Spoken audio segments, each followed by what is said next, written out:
So this is our first devotional of the year 2025. So therefore, we will start at the first chapter and first verses in Psalms. Pakibasa po ang Psalms chapter 1, verse 1 hanggang verse 3. Praise the Lord. Blessed is the man that walketh not in the counsel of the ungodly, nor standeth in the way of sinners, nor sitteth in the seat of the scornful. But his delight is in the law of the Lord, and in his law doth he meditate day and night. And he shall be like a tree planted by the rivers of water, that bringeth forth his fruit in his season. His leaf also shall not wither, and whatsoever he doeth shall prosper. Ayan.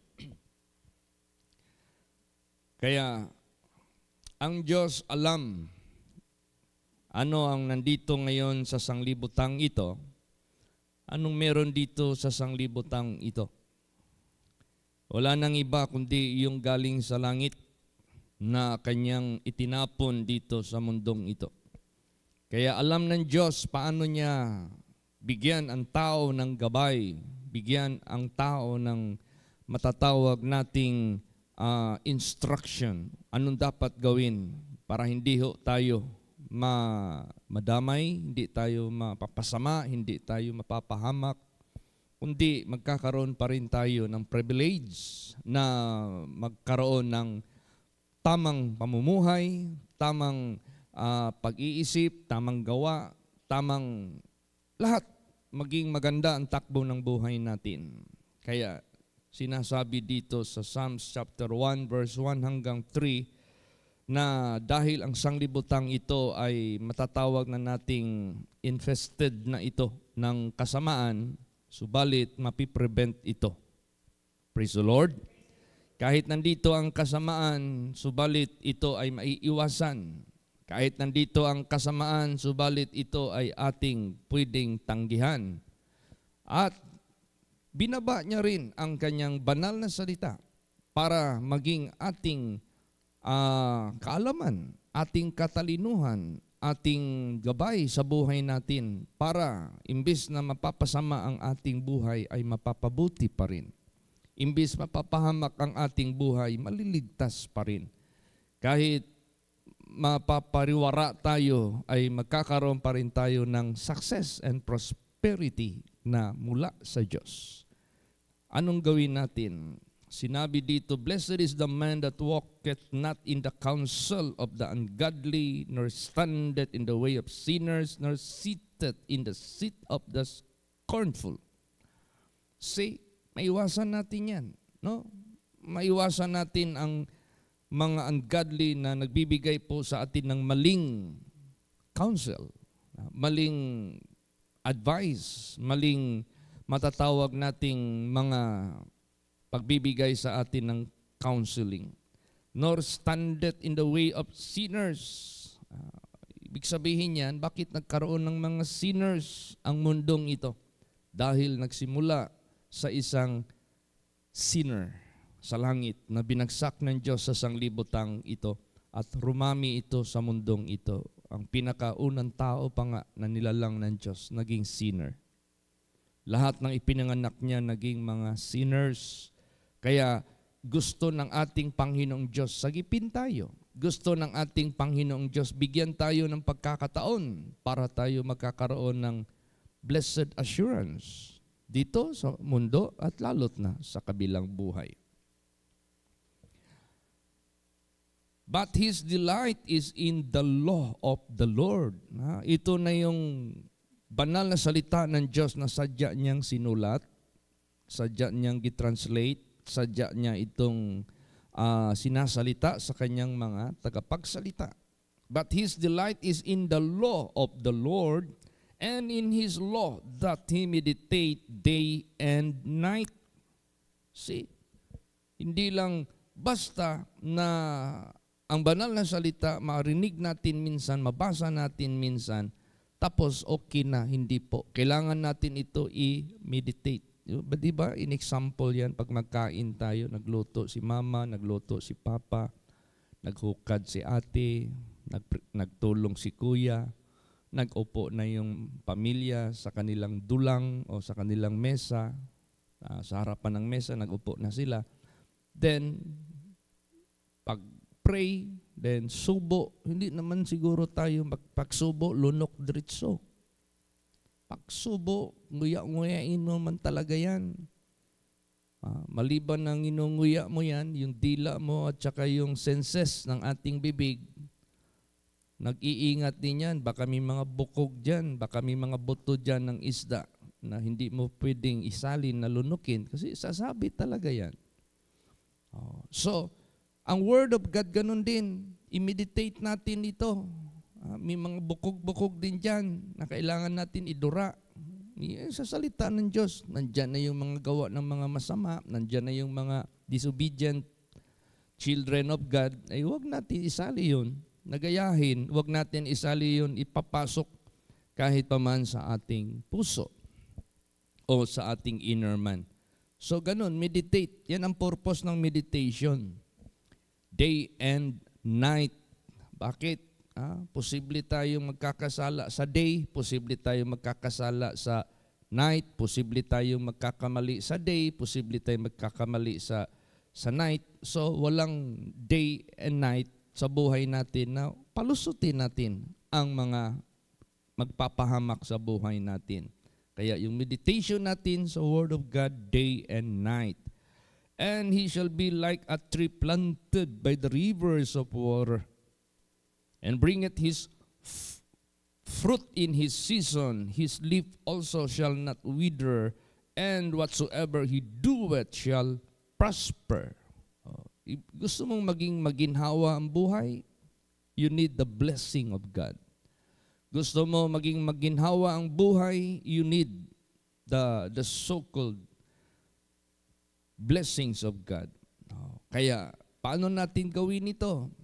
Yung kanyang mga banal na salita, ingatan natin. Sundin natin yung tinatawag na lawful, na yung pinahintulot ng Diyos, yung inuutos ng Diyos, yun ang gawin natin para we are being blessed, we are being rewarded by our God. Ano man ang gagawin natin sa sanglibutang ito, magpa-prosper ka. Ano mang mga kapanahunan na magbunga ka. Ibig sabihin yan, meron pa rin tayong waiting period. Meron pa rin tayong kailangan na patience na makapaghintay tayo sa mga panahon na pahintulot ng Diyos na ibigay niya sa atin na mga bunga na yan. Grant ng ating mga prayers, answer ng ating mga hinihingi sa ating Panginoong Diyos. Kaya ang sanglibutang ito, dalawa ang meron dito. Masama at mabuti, makasalanan at matuwid. Sa langit, may matuwid pa rin doon. Dito sa lupa, may matuwid pa rin sa lupa. Tingnan mo yung 8 souls na reserved, gisave ni Jesus para may magpatuloy sa mga righteous people. Tingnan mo si Enoch, magandang ihemplo. Tingnan mo yung mga anak ng Diyos dito sa Bible. Marami pa rin mga nakapagsunod sa righteousness. So sila yung gayahin natin.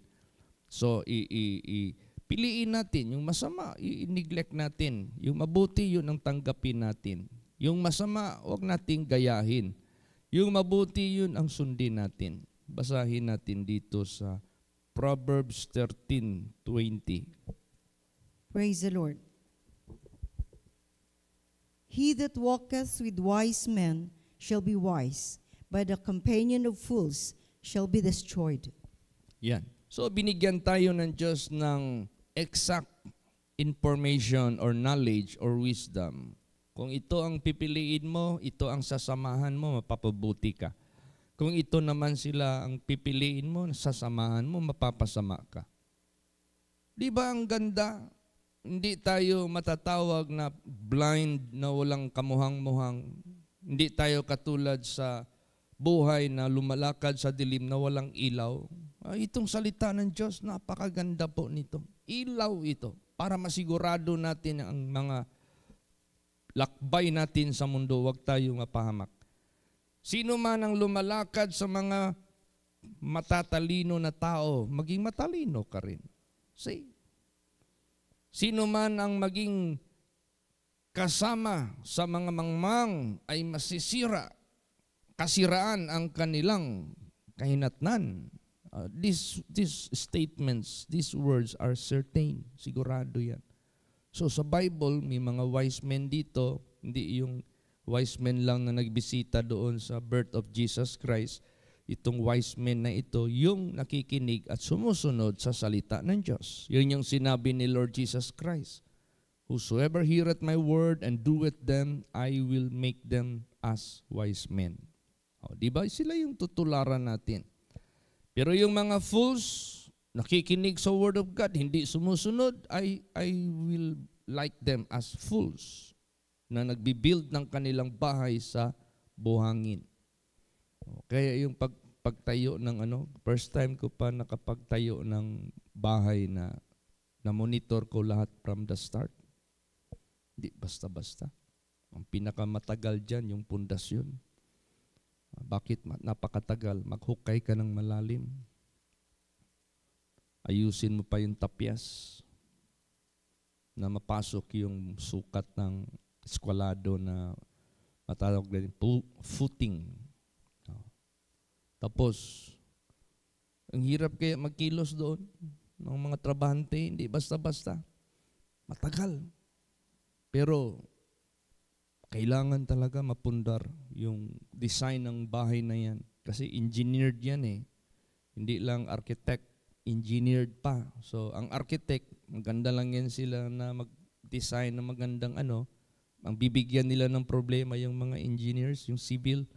Kasi ang civil engineer, sila yung mag-design ng structural na hindi mabagsak sa lindol, hindi mabagsak pagpatungan ng maraming tao. Alam mo naman, pag sinabing engineered, computed yan, ang load, lahat-lahat.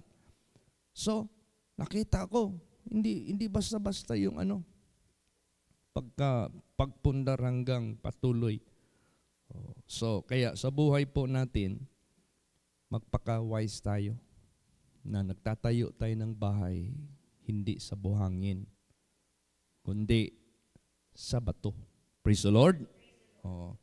Minsan may nakikita akong dyan, construction site. Bumagsak. Nasa second floor na sila, bumagsak yung flooring. Pagbagsak ng flooring, yung lahat ng mga column, hinila, ay wala lahat, sira. Bakit? Unang-una, minamadali. Hindi pa cured. Nagdagdag na lang sila ng dagdag ng load. Hindi naka-bear. Pero nung tinanong ko yung mga engineers natin dito, ang cure time ng ating concreting 28 days to 30 days pwede na.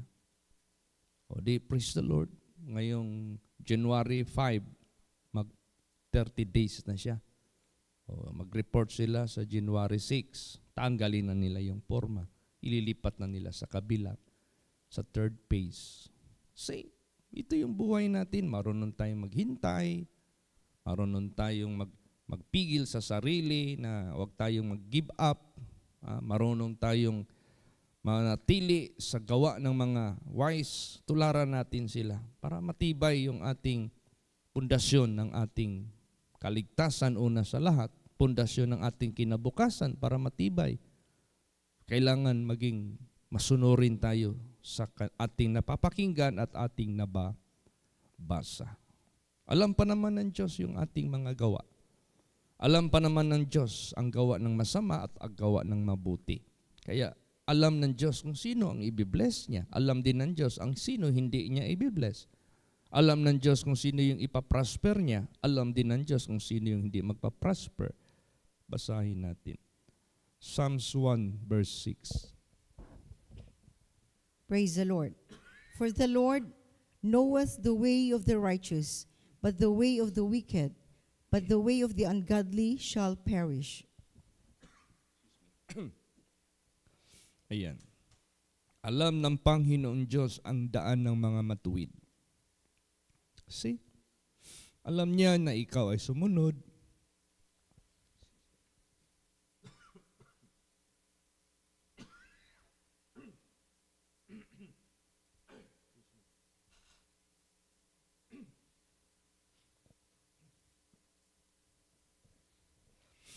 alam ng Diyos ang mga righteous kung paano sila sumunod, paano sila nag-resist ng mga temptasyon, paano sila nagtimpi sa sarili nila sa mga pagsubok, paano sila nagpakumbaba sa lahat ng mga trials sa buhay nila, paano sila nanatiling masunurin pa rin kahit sa ano pang mga test sa buhay nila. Alam ng Diyos yan.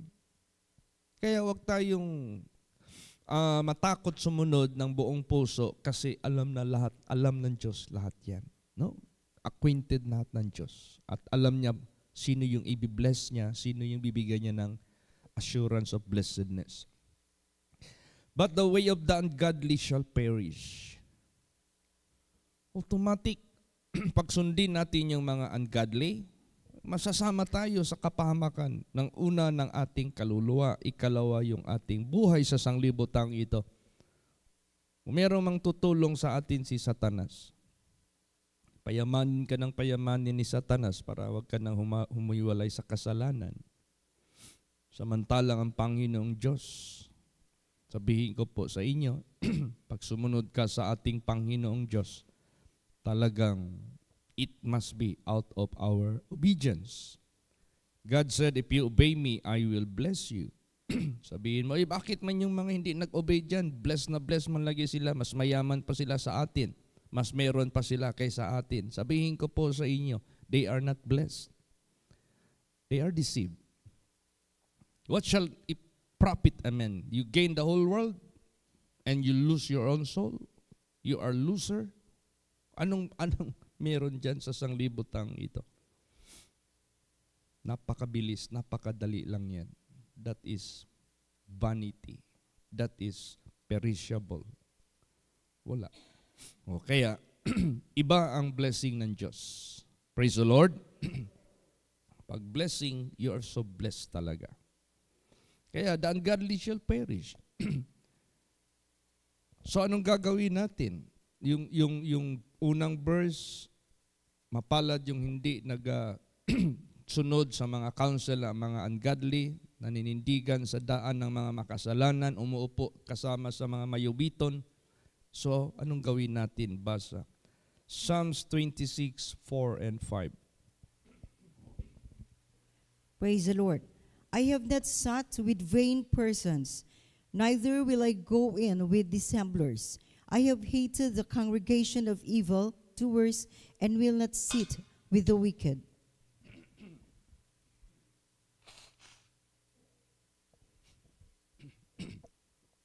Ayan.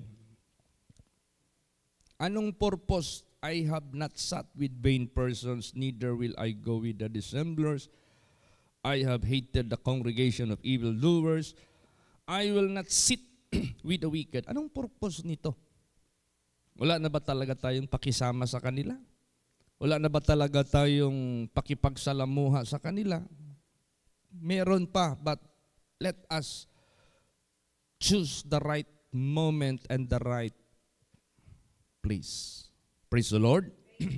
Piliin din natin yung right na moment. Hindi kay panahon ng lasingan, nandoon ka.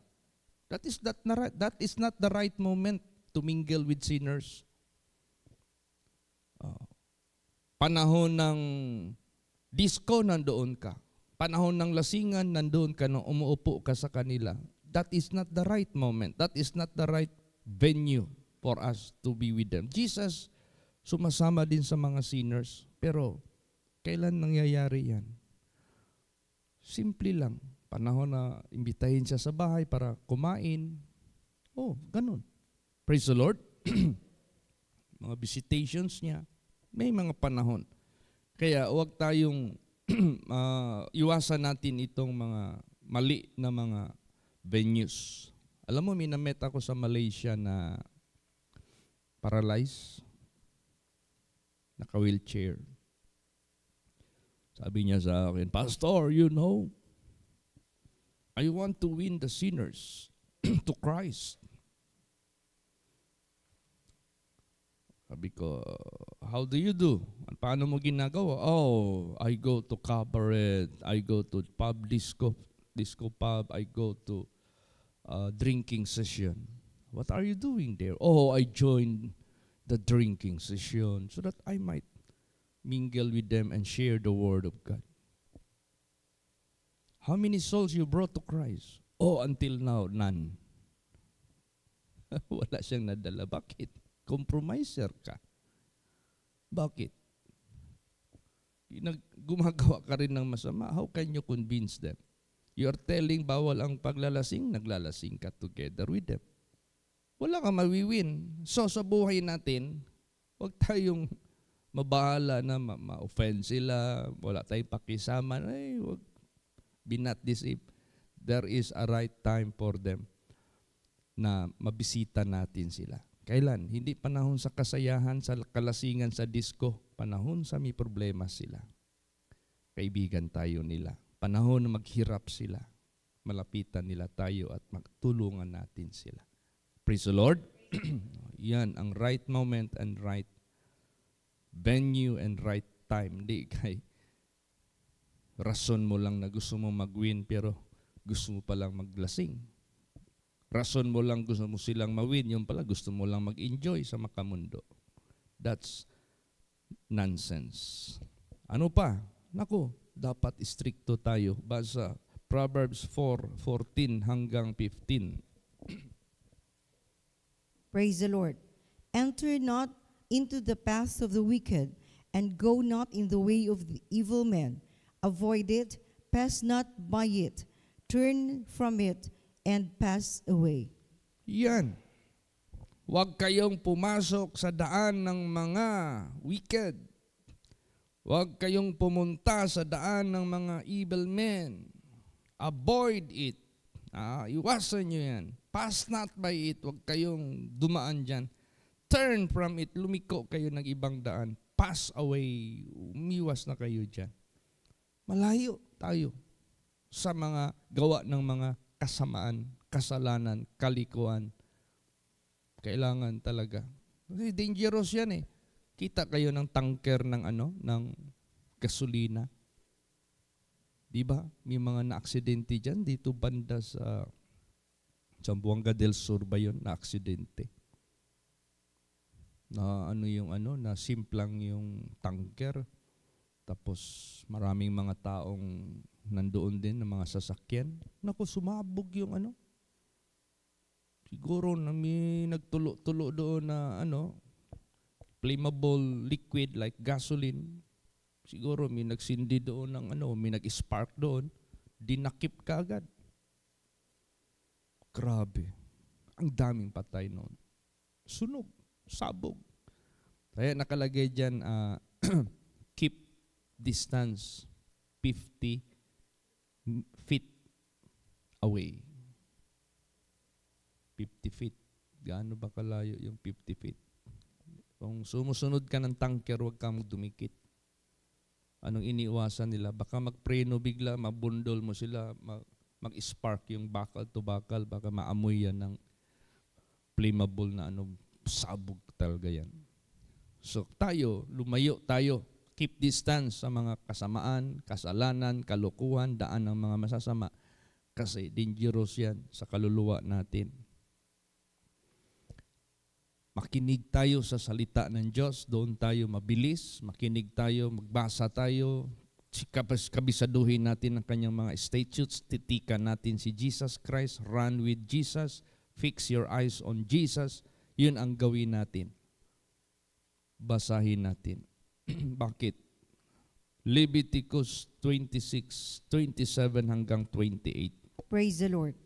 And if you will not for all this hearken unto me, but walk contrary unto me, then I will walk contrary unto you also in fury, and I, even I, will chastise you 7 times for your sins. Yan. Ayaw nating mag-ingat, ayaw nating mag-take heed sa kanyang mga statutes, sa kanyang mga commandments, sa kanyang ihimplo na ipinakita sa atin na dapat nating tularan. Tapos gagawa tayo ng contrary. Anong kontra? Kontra eh. Pag sinabing kontra, against ka, lumalapastangan ka, nag-iba ka ng pamamaraan mo, against talaga, hindi talaga sang-ayon, talagang kontra. Anong sinabi diyan? If ye will not for all this hearken unto me, but walk contrary unto me. Ay, nako. Puro pagkontra ang ginagawa. I will walk contrary unto you also in fury. So ang gagawin ng ating Panginoong Diyos, kukontrahin niya rin tayo sa kanyang galit. See? Matindi. And I will chastise you 7 times for your sins. Mabuti kung may chastisement pa. Mabuti kung may pagpapalo pa. Mabuti kung may pagsasaway pa. Mas maganda pa yan. Kasi may love pa ang Diyos, may awa pa ang Diyos sa atin o sa iyo. Praise the Lord. So, to avoid all these things, the fury of God, the chastisement of God, mag-behave na ang bawat isa. Mag-ingat na ang bawat isa. Sundin natin yung binasa kanina sa Psalms chapter 1, 1-3. Do not walk in the counsel of the ungodly, nor standeth in the way of sinners, nor sitteth in the seat of the scornful. Dapat marunong din tayo magpasakit ng kapwa natin. Praise the Lord. Marunong tayong magpasakit sa kapwa natin, marunong din tayong mag-turn down sa kapwa natin. Kailan yan? Pag i-convince tayo sa kasamaan, masaktan man sila, bahala sila. Praise the Lord. Basta huwag kang conform. Marunong tayong mag-turn down sa kanilang invitation. Pag iimbitahin nila sa kanilang gawang masama, i-turn down mo. Avoid it. Pass away from it. Praise the Lord. Pero kung pag-usapan ang Diyos, let us agree unto Him in all. Lahat, mag-agree tayo sa Diyos. Do not go contrary. Do not go against God. Pag ang Diyos ang pinag-usapan, pag ang banal na salita, mga commandments ng Diyos sa kabanalan, sa katuwiran, ang pinag-uusapan, agree with all those things. Kaya yan ang pinaka-the best na ating gagawin. Praise the Lord. Sino dito ang tao na nag-agree siya sa lahat ng inuutos ng Diyos sa kanya? Basahin natin. Sino yan? Genesis 5:24. Praise the Lord. And Enoch walked with God, and he was not, for God took him. See? Enoch. Walk with God. You cannot walk with someone without agreeing together with him. Hindi ka pwede magsama, maglakad kung saan kayo kung hindi ka nag-agree together with that person. Si Enoch walked with God because he agreed everything what God commanded him. Hindi siya nagkontra, hindi siya nagkontra, hindi siya nag-go against. He walked with God. Dahil dyan, nawala siya. God took him. Praise the Lord. Pagdating ni Lord Jesus Christ sa second coming, dyan sa clouds, sino man ang lumakad with God, kung anong ginawa niya kay Enoch, ganun din ang gagawin sa lahat sa kanila. Praise the Lord. Kasi nagbigay na siya ng ihimplo. Why God took Enoch? Because he walked with him. Sa pagbalik ni Lord Jesus Christ, kinsino ang kanyang kukunin? Those who walk with him. You cannot walk with him if you do not agree with all his commandments. Kaya tayo, agree tayo ng agree sa lahat ng inuutos ng Diyos sa buhay natin, sa kabanalan at sa katuwiran. Do not ever disagree. Agree lang ka ng agree. Pwede mong gawin, mag-disagree ka sa tao na mga masasama, masamang impluensya. Bahala na sila. Dito tayo sa Diyos, mag-agree lahat. Para pagbalik ni Jesus, ganun, in a twinkling of an eye, kung buhay ka man. As he made it to Enoch gagawin niya rin sa iyo yan. Praise the Lord. How Enoch did it? Paano ginawa yun ni Enoch, Pastor? He walked with God when in fact he didn't see God visibly or physically. This is by faith. How can we obey God of all His commandments and yet we do not see Him? By faith. Huwag nating sanayin yung tao na tumitingin sa atin. Kung ano yung gusto ng tao makita sa atin, yun ang ipinapakita natin sa kanila. Huwag nating sanayin na ano yung gustong makita ng world sa buhay natin, yun din ang ating susundin para to please the world. Para bagang you always walk by sight. O kaya sumusunod ka sa utos ng Diyos, sa mga taong sumusunod sa Diyos dahil nandyan sila para makita ka lang na sumusunod ka nga sa Diyos dahil may mga taong sumusunod sa Diyos na gusto mong mapakitaan na sumusunod ka sa Diyos. Pag wala na yung mga tao na yan, yung people na yan, yung congregation na yan, o yung company na yan na sumusunod sa Diyos, iba na naman ang ipapakita mo sa buhay mo. No, you are not walking by faith, but you are walking by sight. Mali yan. What if, pagbalik ni Lord Jesus, those people na piniplease mo, wala sila. So therefore, you are not doing what is right and good in the eyes of God.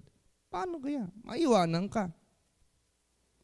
Pero kung by faith ginagawa mo ang pagsunod mo sa Diyos, with or without people looking at you, you do not change your behavior, you do not change your obedience to the Word of God, kahit di mo nakikita ang Diyos, dahil ginagawa mo yan by faith. Praise the Lord. And this is how Enoch walked with God. How? Basahin natin. Hebrews 11:5 and 6. Praise the Lord. By faith, Enoch was translated that he should not see death, and was not found because God had translated him. For before his translation, he had this testimony that he pleased God. But without faith, it is impossible to please him. For he that cometh to God must believe that he is, and that he is a rewarder of them that diligently seek him. Ayan, napakasarap lumakad by faith.